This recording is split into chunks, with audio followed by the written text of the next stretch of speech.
gorgeous people, and welcome back to another fantastic episode of Maths. In the last few videos, we discussed the idea of the greatest common factor, which was basically a property that two numbers were shared together. And furthermore, we discussed some cool applications on this if you saw my latest fabric-related video. But now we're going to turn our attention to the lowest common multiple, or LCM. And this is another kind of property between two numbers. And why don't you pause the video and see, just based on the name, if you can figure out what this is going to mean. So hopefully you gave that a shot, and now let's go ahead and see what this means. So what does it mean to be a multiple of a number? Well, if I start by listing the multiples of 3, let's say, I'm going to get 3, 6, 9, 12, 15, 18, and so on. So in this, we see that the multiples of 3 are basically 3 times some whole numbers. So 3 is 3 times 1, 6 is 3 times 2, 9 is 3 times 3, and so on and so forth. Now let's go ahead and list the multiples of 2. 2, 4, 6, 8, 10, 12, and so on and so forth. So we see, right, we are basically counting by 2s, and above we were counting by 3. So these are the multiples of them. And these multiples go on forever, right? They get infinitely big. So basically there's no top to this, right? We can just keep going and going and going, and those will be our multiples of our numbers. So when it comes to common multiples, what we can do is we can circle, well, the multiples that 3 and 2 share. For example, both of them have 6 as a multiple, or 12 as a multiple. We would also get that 18 is a multiple, right? 18 is divisible by 2. That'll be somewhere later down in the list. But basically, these are going to share a bunch of common multiples. But now the question is, what's the lowest common multiple? What's the smallest value? Well, if we look at this list, we see clearly here that the lowest common multiple of 3 and 2 is 6. So we write LCM 3, 2, just like we did with GCF for greatest common factor. The LCM of 3 and 2, or the lowest common multiple of 3 and 2, has got to be 6. All right, so that's the concept right there. Nice and done.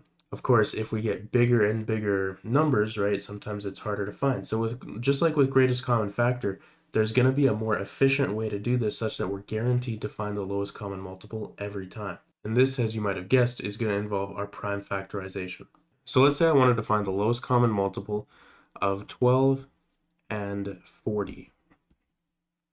All right, so to do this, we're basically looking for numbers that have 12 and 40 as factors of them. Furthermore, that is the smallest number possible that will make this work. So what we're going to do is we're going to prime factorize 12 and 40. So 12 becomes 2 times 6, 3 and 2. So we get that 12 is 2 times 2 times 3. And 40 we can split up into 4 and 10, which we can split up into 2 and 2 and 2 and 5 respectively, all of which are prime. So we get that our prime factorization of 40 is 2 times 2 times 2 times 5. Now, when it came to finding the greatest common factor, what we did is we looked at all the similarities in both of these, right? But in order for a number to be a multiple of 12, that number is going to need the entirety of 2 times 2 times 3 in its expression, right? For example, 24, we know that's a multiple of 12. And 24 can be written as 2 times 2 times 2 times 3. But notice, 24 has the 2 times 2 times 3 inside that we see in the 12, right? Or for a number to be a factor of 40, we could try like 80, for example. 80 would be 2 times 2 times 2 times 2 times 5. And if we look, this has 40's 2 times 2 times 2 times 5 inside of it, right? So basically, to be a multiple of these numbers, they need to contain the prime factorization of the original number. But furthermore, in order to be a common multiple, the number needs to contain both 12's prime factorization as well as 40's prime factorization. So what we're going to do is we're going to essentially take all the prime factors from 40 and all the prime factors from 12, and we're going to combine them together. So in doing so, we're going to see, okay, in 40 we have 2 times 2 times 2 times 5. All right, that's going to cover 40. And then to cover 12, we're going to need 2 times 2 times 3. Well, we already have the 2 times 2 present for 12, right? We just need the times 3 now. And now we see that with this 2 times 2 and a 3, we get 12's prime factorization. And with these 3 2's and the 5, we get 40's prime factorization. meaning this number that we have here is going to be a common multiple of 12 and 40. And furthermore, since we did this with only the prime factors of 12 and 40 and we didn't add anything else in there, this is going to be the smallest multiple common to 12 and 40. So this is going to be our lowest common multiple. So let's multiply it out and see what number this is. So we have 2 times 2, which is 4, times 2, which is 8, times 5, which is 40, times 3, which is going to be 120. So the lowest common multiple of 12 and 40 is 120. All right, so as you can see, we're getting this really powerful result by using our prime factorization. And it might not even be a surprise to you anymore because, well, if all numbers are just primes being multiplied together, it makes sense that these fundamental properties will boil down to what their prime factorizations looks like. So let's do a couple more problems just to solidify this, and we'll call it a day. So let's find the lowest common multiple between 100 and 36. All right, so we will prime factorize these numbers. So 100 can split up into 10 times 10. Both of those can be split up into 2 and a 5. So 100 is 2 times 2 times 5 times 5. And 36, that can be split up into 6 times 6, both of which can be split up into 2 and 3. All right, so 36's prime factorization is 2 times 2 times 3 times 3. Awesome. So now we're looking for a number that has 2 times 2 times 5 times 5 in its prime factorization, but also has 2 times 2 times 3 times 3 in its prime factorization, because that'll guarantee the number is a common multiple for 136. So let's start with the 100. So we're going to have 2 times 2 times 5 times 5. All right, so that covers 100's prime factors. Now to get 36's prime factors, we already have the 2 times 2, right? We just need the 3 times 3. So we'll add in times 3 times 3.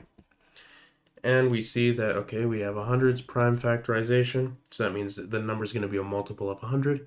We have 36's prime factorization, which means the number is going to be a multiple of 36.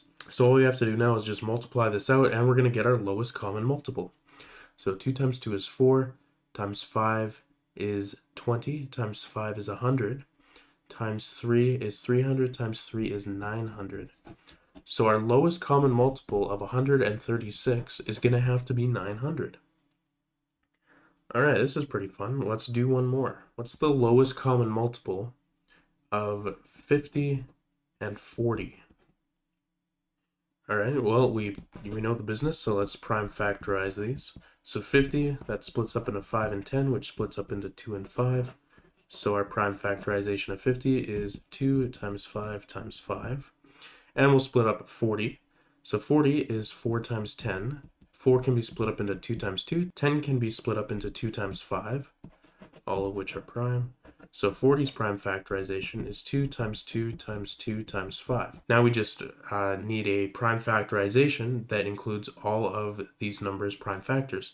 So 50's prime factors, that's 2 times 5 times 5. And 40's prime factors, well, we have one of 40's 2's present already, but we need 3 2's in total, so I'll add on 2 more 2's. And we have 5 times 5. Well, 40's 5 is already covered by that. So this number right here is basically the smallest amount of prime factors that covers all of 40's prime factors right here. And it covers all of 50's prime factors right here. All right, awesome. So let's multiply this out, and this is going to be our lowest common multiple. 2 times 2 times 2 is 8, times 5 is 40, times 5 is 200.